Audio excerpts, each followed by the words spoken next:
Hello everyone, ಎಲ್ಲರಿಗೂ ನಮಸ್ಕಾರ. Welcome back to our channel VS Info kitchen. ಇವತ್ತು healthy ಮತ್ತು ಟೇಸ್ಟಿಯಾಗಿ ಇರುವಂತಹ ಹೆಸರುಬೇಳೆ ಪಾಯಸ ರೆಸಿಪಿನ ಶೇರ್ ಮಾಡ್ತಿದ್ದೀನಿ. ನೋಡೋಕ್ಕೂ ಮುಂಚೆ ಯಾರಾದರೂ ನನ್ನ ಚಾನಲ್ನ ಸಬ್ಸ್ಕ್ರೈಬ್ ಮಾಡ್ದಲೇ ನೋಡ್ತಾ ಇದ್ದರೆ ಪ್ಲೀಸ್ ಸಬ್ಸ್ಕ್ರೈಬ್ ಮಾಡ್ಕೊಳ್ಳಿ, ಲೈಕ್ ಮಾಡಿ, ಶೇರ್ ಮಾಡಿ. ಹೆಸರುಬೇಳೆ ಪಾಯಸನ ಈ ಥರ ಒಮ್ಮೆ ಟ್ರೈ ಮಾಡಿ ನೋಡಿ, ಟೇಸ್ಟ್ ಮಾತ್ರ ತುಂಬ ಚೆನ್ನಾಗಿರುತ್ತೆ. ಬನ್ನಿ ತಡ ಮಾಡದೆ ರೆಸಿಪಿನ ಶುರು ಮಾಡೋಣ. ಫಸ್ಟು ಸ್ಟವ್ ಆನ್ ಮಾಡಿಕೊಂಡು ಒಂದು ಪ್ಯಾನ್ ಇಟ್ಕೊಳ್ಳಿ. ಅದರಲ್ಲಿ 1 ಕಪ್ ಆಗೋಷ್ಟು ನಾನು ಹೆಸರುಬೇಳೆನ ತೊಗೊಂಡಿದ್ದೀನಿ. ಇದನ್ನು ಸ್ವಲ್ಪ ಕಲರ್ ಚೇಂಜ್ ಆಗೋವರೆಗೂ ನಾವು ಇದನ್ನು ಫ್ರೈ ಮಾಡ್ಕೋಬೇಕಾಗುತ್ತೆ. ಈಗ ಚೆನ್ನಾಗಿ ಫ್ರೈ ಆಗಿದೆ. ಇದನ್ನು ಒಂದು ಬೌಲಿಗೆ ಹಾಕಿ ಇಟ್ಕೊಳ್ಳೋಣ.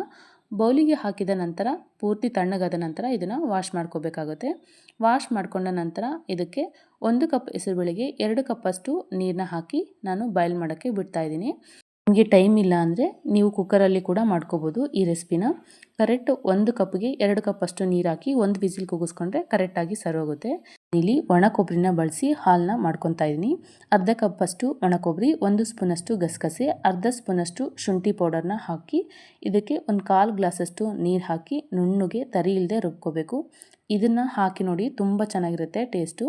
ನಿಮಗೆ ಶುಂಠಿ ಪೌಡರ್ ಬೇಡ ಅಂದರೆ ಏಲಕ್ಕಿನ ಕೂಡ ಬಳಸ್ಬೋದು. ಬಾಯ್ಲ್ ಮಾಡೋಕ್ಕೆ ಇಟ್ಟಿರೋಂತಹ ಹೆಸರುಬೇಳೆ 1/4 ಭಾಗ ಬೆಂದಿದೆ. ಇನ್ನೊಂದು ಸ್ವಲ್ಪ ನೀರು ಇಡಿಸಿದೆ, ಅದಕ್ಕಾಗಿ ಒಂದು ಸ್ವಲ್ಪ ನೀರು ಹಾಕಿ ಬಾಯ್ಲ್ ಮಾಡೋಕ್ಕೆ ಬಿಟ್ಟಿದೆ. ಈಗ ಚೆನ್ನಾಗಿ ಬೆಂದಿದೆ. ಇದಕ್ಕೆ ಈಗ ರುಬ್ಬಿರೋ ಅಂತಹ ಕೊಬ್ಬರಿ ಹಾಲನ್ನ ನಾನಿಲ್ಲಿ ಹೆಸರುಬೇಳೆ ಒಳಗಡೆ ಹಾಕ್ಕೊತಾ ಇದ್ದೀನಿ. ಮಿಕ್ಸರ್ ಜಾರ್ನ ಕ್ಲೀನಾಗೆ ತೊಳೆದು ಆ ನೀರನ್ನ ಕೂಡ ಸೇರಿಸ್ಕೊತಾ ಇದ್ದೀನಿ. ಜಾಸ್ತಿ ನೀರು ಸೇರ್ಸಕ್ಕೆ ಹೋಗ್ಬೇಡಿ, ಸ್ವಲ್ಪ ಆದರೆ ಸಾಕಾಗುತ್ತೆ. ಇದನ್ನ ಚೆನ್ನಾಗಿ ಮಿಕ್ಸ್ ಮಾಡ್ಕೊಂಡ ನಂತರ 1 ಕಪ್ ಹೆಸರುಬೇಳೆಗೆ 3/4 ಕಪ್ಪಷ್ಟು ಸಕ್ಕರೆ ಕರೆಕ್ಟಾಗಿ ಸರೋಗುತ್ತೆ. ನೀವು ಸಿಹಿ ಕಡಿಮೆ ತಿನ್ನೋದಾದರೆ ಇನ್ನೂ ಸ್ವಲ್ಪ ಕಡಿಮೆ ಬೇಕಾದ್ರೆ ಹಾಕ್ಕೋಬೋದು. ನಿಮಗೆ ಟೇಸ್ಟ್ ತಕ್ಕಾಗೆ ಹಾಕ್ಕೊಳ್ಳಿ. ನೀವು ನಿಮ್ಮ ಮನೆಯಲ್ಲಿ ಈ ರೆಸಿಪಿನ ಯಾವ ಥರ ಮಾಡ್ತೀರಾ ಅಂತ ನನಗೆ ಕಮೆಂಟ್ ಮೂಲಕ ತಿಳಿಸಿ. ಇದನ್ನು ಸಕ್ಕರೆ ಎಲ್ಲ ಪೂರ್ತಿ ಕರಗೋವರೆಗೂ ಚೆನ್ನಾಗಿ ಬಾಯ್ಲ್ ಮಾಡ್ಕೋಬೇಕಾಗುತ್ತೆ. ಒಂದು 10 ನಿಮಿಷ ಚೆನ್ನಾಗಿ ಬಾಯ್ಲ್ ಆದ ನಂತರ ನಾನು ಸ್ಟವ್ ಆಫ್ ಮಾಡಿಕೊಂಡು ಕೆಳಗಡೆ ಇಟ್ಕೊತಾ ಇದ್ದೀನಿ. ಚೆನ್ನಾಗಿ ಬೆಂದಿದೆ.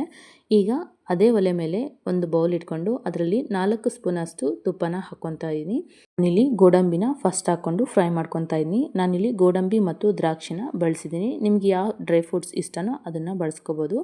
ಈಗ ಚೆನ್ನಾಗಿ ಫ್ರೈ ಆಗಿದೆ. ಇದನ್ನು ಹೆಸರುಬೇಳೆ ಒಳಗಡೆ ಹಾಕ್ಕೊಂಡು ಚೆನ್ನಾಗಿ ಒಂದ್ಸಲ ಮಿಕ್ಸ್ ಮಾಡಿಕೊಂಡ್ರೆ ಹೆಲ್ದಿ ಮತ್ತು ಟೇಸ್ಟಿಯಾಗಿ ಇರುವಂತಹ ಹೆಸರುಬೇಳೆ ಪಾಯಸ ರೆಡಿಯಾಗಿರುತ್ತೆ. ಹೆಸರುಬೇಳೆ ಪಾಯಸನ ಕುಕ್ಕರಲ್ಲಿ ಮಾಡೋದಕ್ಕಿಂತ ಡೈರೆಕ್ಟಾಗಿ ಮಾಡಿ ನೋಡಿ, ತುಂಬ ಟೇಸ್ಟು ಡಿಫ್ರೆನ್ಸ್ ಅನಿಸುತ್ತೆ.